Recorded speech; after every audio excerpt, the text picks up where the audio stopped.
Assalamualaikum warahmatullahi wabarakatuh. Selamat pagi murid-murid Bapak yang Bapak cinta dan sayangi. Alhamdulillah kita berjumpa kembali di pagi yang cerah ini.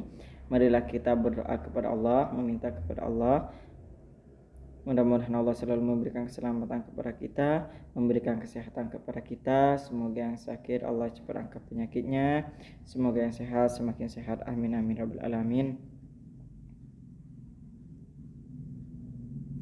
Mudah-mudahan Allah juga selalu memberikan pertolongan dalam urusan kita, memudahkan urusan kita, melancarkan urusan kita. Mudah-mudahan Allah juga selalu memberikan kemurahan rezekinya kepada kita, yang banyak, yang halal, yang berkah, yang bermanfaat bagi kita dan orang lain. Amin amin rabbil alamin.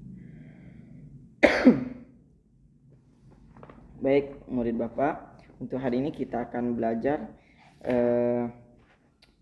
matematika, kemudian bahasa Inggris dan akidah akhlak ya. Di akidah akhlak ini kita sudah masuk di akhlak terpuji ya. Iman kepada malaikat itu sudah. Selanjutnya akhlak terpuji ya.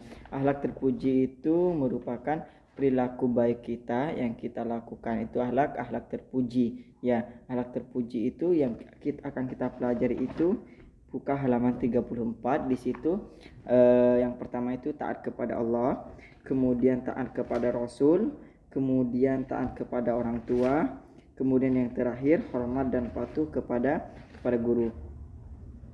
Oke. Kita mulai dari yang pertama dulu, taat kepada Allah. Kenapa kita harus taat kepada Allah? Taat kepada Allah itu hukumnya wajib ya. Segala sesuatu yang ada di bumi Allah yang mencukupkan ya. Semua makhluk bumi dari hewan, tumbuhan, manusia itu Allah yang mencukupkan, Allah yang menghidupkan, Allah yang memerintahkan gitu ya. Jadi kita semuanya harus tunduk dan patuh kepada siapa yang menciptakan kita gitu ya. Itu Allah ya. Bagaimana caranya kita taat kepada Allah ya? Kita taat kepada Allah itu dengan cara menjalankan sholat ibadah lima waktu. Itu hukumnya wajib ya. Saking wajibnya bagi orang yang tidak sholat dengan sengaja ya, dia agamanya sudah diragukan. Sebagian ulama mengatakan seperti itu, dia akan diragukan. Kemudian ada yang mengatakan seperti ini, kalau tidak sholat Jumat ya itu boleh katanya, kecuali 3 sampai 3 kali kata siapa gitu ya. Jangan sampai mengatakan seperti itu. Yang boleh itu jika tidak sengaja atau dalam pepergian ya. Tidak sengaja itu seperti apa Pak? Tidur gitu ya, kalian kecapean ataupun sakit, itu tidak sengaja. Kalau disengaja 1, 2, 3 pun itu tidak menghitung jumlah berapa kali kalian tidak sholat Jumat ya. Meskipun 1 kali, jika itu kalian sengaja, maka sama aja kalian menggoyangkan tauhid kalian ya. Kalian sudah tidak beriman pada saat itu. Naudzubillah, seandainya pada saat itu kita meninggal ya, mudah-mudahan tidak, kita meninggal dalam ketika kita tidak sholat ataupun malas sholat Jumat gitu ya. Nah, maka kita pasti akan masuk neraka dan kita mati dalam keadaan kafir. Kenapa kafir? Karena tidak beriman, tidak mengingat Allah. Iman itu apa? Iman itu percaya dan mengingat ya, mengingat Allah ya. Jadi kalau kita tidak sholat artinya tidak beriman kepada Allah ya, kita tidak percaya. Iman itu, taat itu jangan hanya diucapkan saja, tapi harus dengan keyakinan dan perbuatan. Jangan hanya di depan orang saja kalian sholat ya. Kalau di rumah, kalau lagi sendirian, kalau lagi di kantor gitu kalian malas, kita malas ya, tidak boleh ya. Kemudian menjalankan puasa ya, kita harus berpuasa. Puasa itu hukumnya wajib ya. Kemudian apalagi berinfak dan bersedekah. Kemudian menunaikan zakat. Menunaikan zakat itu wajib ya. Kemudian berinfak itu dianjurkan bagi orang yang mampu gitu ya. Infak itu kayak apa Pak? Apa bedanya zakat dan infak? Kalau infak itu, kalau sedekah itu kepada siapa aja, itu namanya sedekah. Kemudian kalau zakat itu untuk menyucikan harta kita selama setahun gitu ya. Kemudian kalau infak itu mengeluarkan sebagian harta kita, 2,5% kita berikan kepada orang yang berhak, contohnya ustadz, pengelola musola, pengelola masjid gitu ya. Kemudian fakir miskin yang memang berhak untuk mendapatkan infak. Infak ini biasanya diutamakan untuk orang-orang yang berjihad di jalan Allah ya, contohnya pendakwah gitu ya ataupun ustadz gitu ya. Nah itu kalau infak. Kalau sedekah itu kapan saja kepada orang. Kalau infak ini biasanya satu bulan, penghasilan 1 bulan gitu ya, kita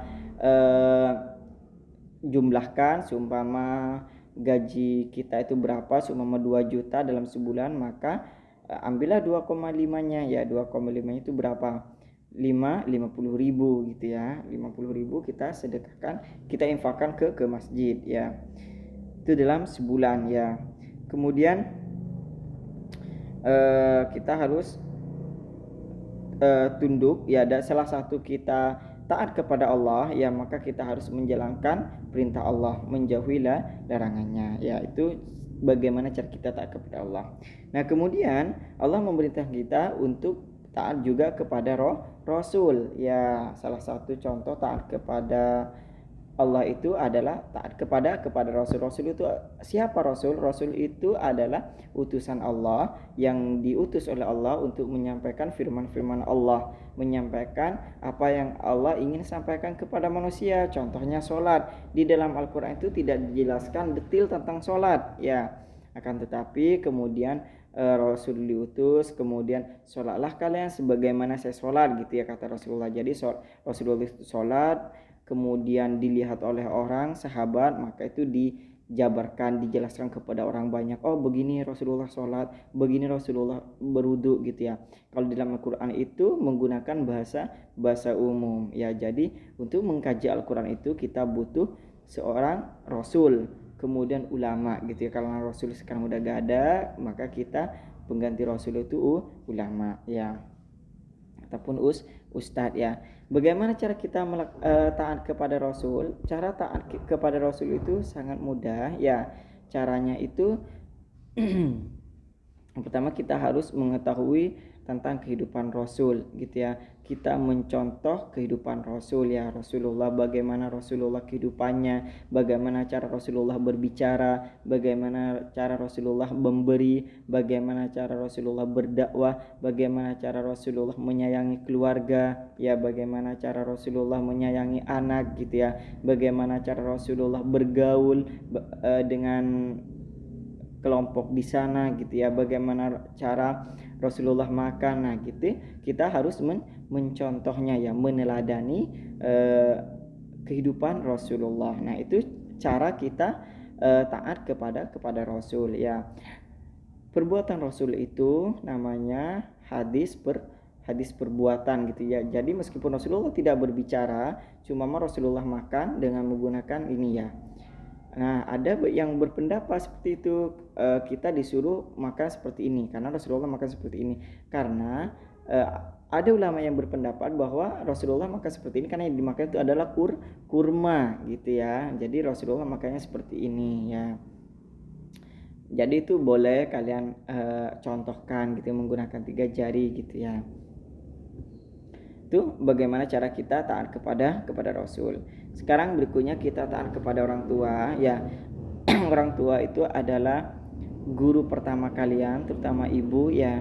Ibu yang mengajarkan bahasa kepada kalian, ibu yang mengajarkan sholawat kepada kalian, ibu yang mengajarkan Fatihah kepada kalian, ibu yang mengajarkan bismillah kepada kalian, ibu yang mengajarkan kalian berbicara. Sekarang kalian sudah gede, sudah bisa berbicara, ngomongnya kasar, ngomongnya kotor ya kepada orang tua. Jangan sampai kalian menyakiti hati orang tua kalian, karena Allah yang tidak akan ridho kepada kalian ya. Mungkin sekarang kalian enak mengatakan hal itu ya, nanti kalian akan menyesal setelah kalian tidak melihat apa yang seharusnya kalian lihat sekarang gitu ya.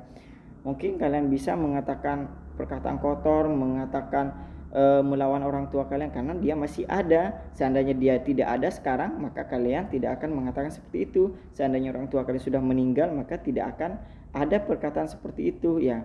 Mungkin hanya penyesalan saja yang ada di kalian ya.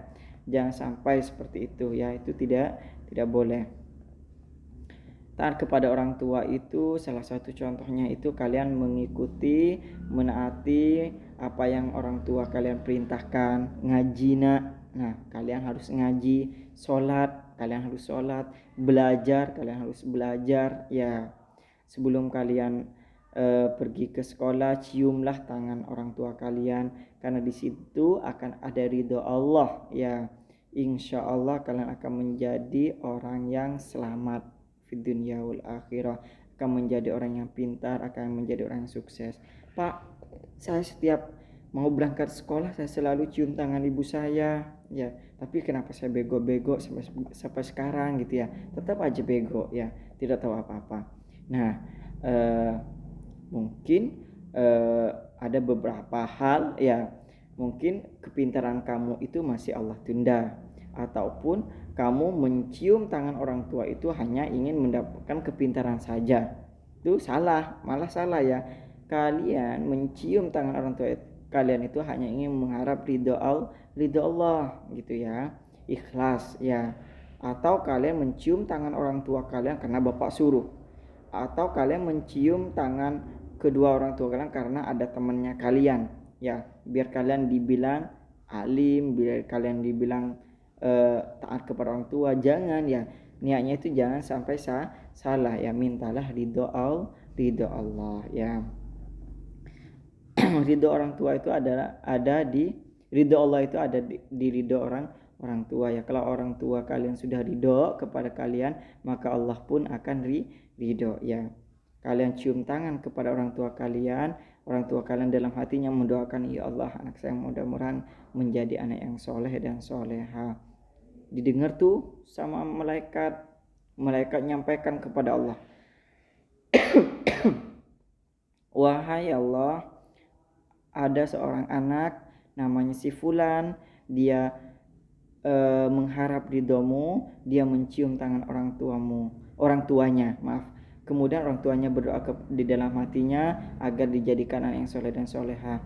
Wahai malaikat, kata Allah, ya saya sudah mendengar ya apa yang orang tua itu doakan, saya akan kabulkan doanya. Nah, jika doa orang tua kalian itu bersamaan dengan amin malaikat, maka 1100 juta persen ya, meskipun gak ada 1000 juta persen ya 100% ya, 100% akan dikabulkan oleh Allah ya.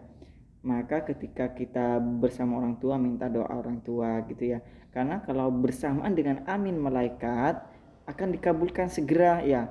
Nah, malaikat itu tidak punya dosa, jadi apa yang malaikat doakan Allah kan kabulkan gitu ya.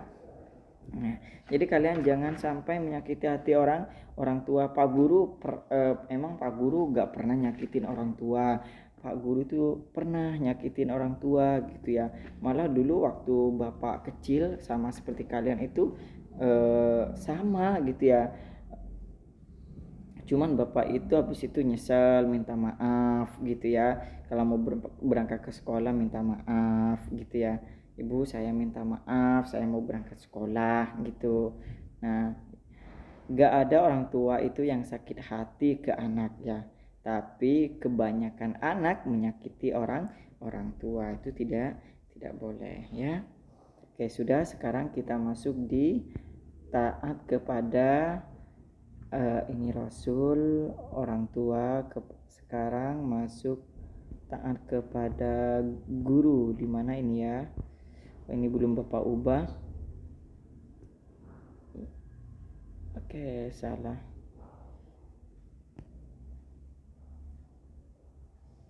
Oke, gini ya. Udah, biarkan. Ntar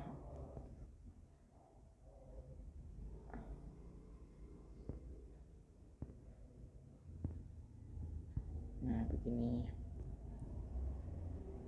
Oke. Sekarang yang terakhir, taat kepada guru. hormat dan patuh kepada guru. Di situ ada 3 poin yang akan dibahas. Yang pertama sopan santun, menghargai dan taat gitu ya. Di situ tidak ada kata hormat ya, karena guru itu tidak butuh penghormatan. Guru itu tidak gila kehormatan. Hanya saja pada saat kalian bertemu dengan guru kalian, anggaplah guru itu adalah orang tua kalian. Bersikaplah sama seperti kalian bersikap kepada orang tua kalian. Sopan santun ya, berbicaranya harus lemah lembut gitu ya. Kemudian bicaranya harus sopan, tidak menggunakan bahasa yang kasar ataupun nada yang tinggi. Yang biasanya menggunakan nada tinggi pelankan gitu ya, jangan biasakan ya.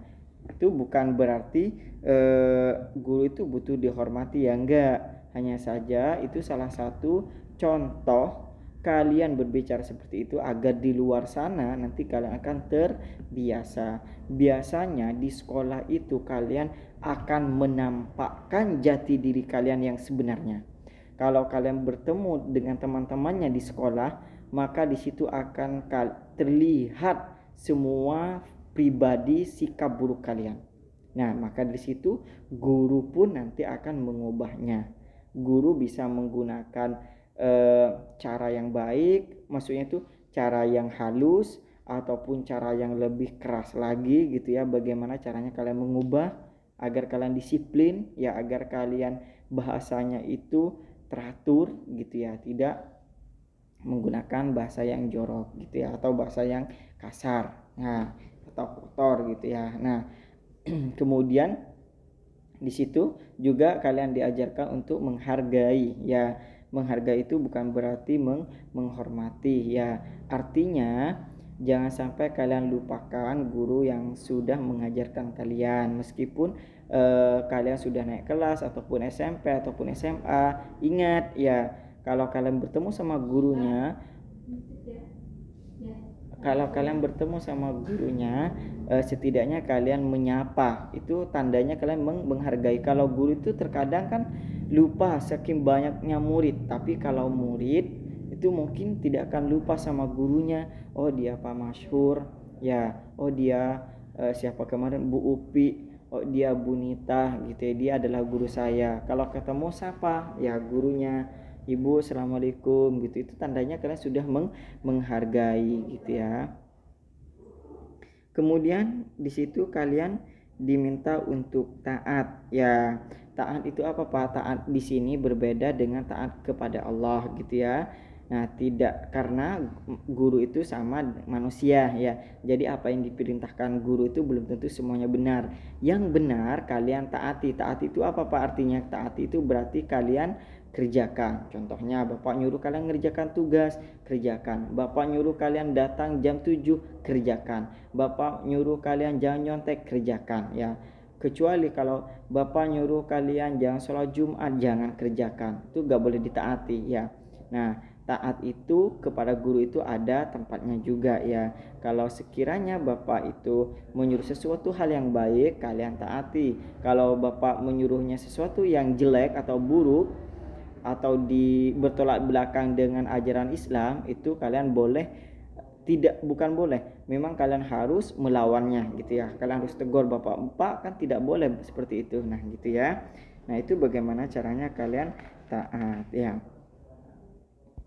Oke, sekarang sudah selesai di akidah. Sekarang kita masuk di pembelajaran terakhir di di MTK ya. Nah perhatikan 19 menit. Nah, perhatikan di MTK ini Bapak akan jelaskan sedikit ya materinya. Di sini ada, kita akan masuk di bab berapa nih? Di bab 5. Maaf ya, di MTK itu kita sudah masuk bab jam ya. Ini salah Bapak. Jam. Mana jam? Nah ini jam. Kalau kemarin kita belajar tentang jarum jam, sekarang kita dan menit, kita sekarang sudah masuk dalam menghitung jamnya itu, menghitung menitnya gitu ya. Di jam itu juga ada penjumlahan, juga ada pengurangan gitu ya. Nah, di sini ada contoh yang Bapak mau kasih nih, perhatikan. Di sini ada 1 jam itu berapa menit? 60 menit. Kemudian 1 menit itu ada 60 detik. Kemudian 1 jam itu ada 3600 detik. Ya, itu kalian tulis di buku catatannya karena itu penting. Kemudian kalian lingkari, kalian hafalkan gitu ya. Nah, sekarang kalau sudah paham ini, kita masuk di contohnya gitu ya. Bagaimana cara kalian mengubah menit itu menjadi jam ya.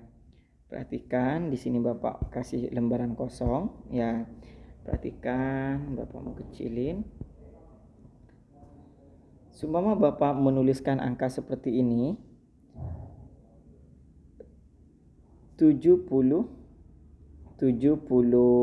menit. Nah, 70 menit itu berapa jam gitu ya. Berarti kita bagi dulu 70 itu 60 ditambah berapa gitu ya. 60 ditambah 10 ya. Berarti 70 menit itu 60 menit ditambah 10 menit ya. Setelah itu 60 menit ini berapa jam? 60 menit ini sama dengan 1 jam. Nah, kemudian ditambah dengan 10 menit ya. 1 jam ditambah 10 menit. Kemudian jadi cara menulisnya 70 menit itu 1 jam ya 10 menit. 1 jam 10 menit ya. Nah, seperti ini ya. Oke, itu cara mengubah menit menjadi jam. Contoh lagi ya. Contoh lagi seumpama yang banyak nih ya. Bapak kasih contoh 150 gitu ya. 150 seumpama. 150 itu berarti pasti di sini ada 60. Ya. 60 tambah 60 itu 120. Pasti ditambah 60 lagi. Sisa berapa? 60 tambah 60 itu 120. Berarti sisa 30. Nah, kemudian 60 itu 1 jam. Kemudian 60 lagi 1 jam. Kemudian 30 menit. 1 jam ditambah 1 jam ya sama dengan berapa? 2 jam ditambah 30 menit. Berarti 2 jam 30 menit gitu ya. Nah, seperti ini. Nah, gitu cara mengubahnya ya. Nah, kalau nanti kalian pasti akan kalau sudah kalian paham seperti ini, Bapak kasih tugas ini ya. Kalian ubah ke dalam jam ya.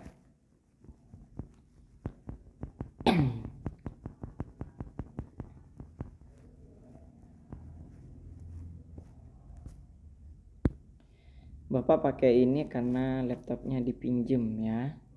Jadi Bapak gak bisa pakai laptop. 90 menit ya. Ini menit ya, karena gak. Kemudian nomor 2 itu 100 ya. 100 menit. Nomor 3 itu yang gak susah ya. 180 ya menit. Nah, 180 ya. Oke, silahkan kalian kerjakan ya.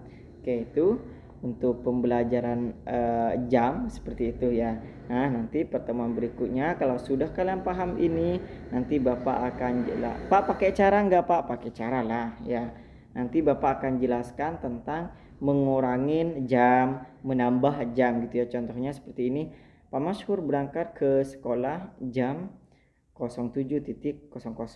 Pak Masyhur pulang dari sekolah jam 12.15. Berapa lama Pak Masyhur di sekolah? Nah, diapakan itu, ditambah apa dikurangin? Nah, kita bertemu di berikutnya. Oke, baik, terima kasih untuk materi hari ini. Bapak ucapkan mudah-mudahan kalian paham dengan apa yang Bapak jelaskan ya. Terima kasih. Wabillahi taufiq wal hidayah. Wassalamualaikum warahmatullahi wabarakatuh.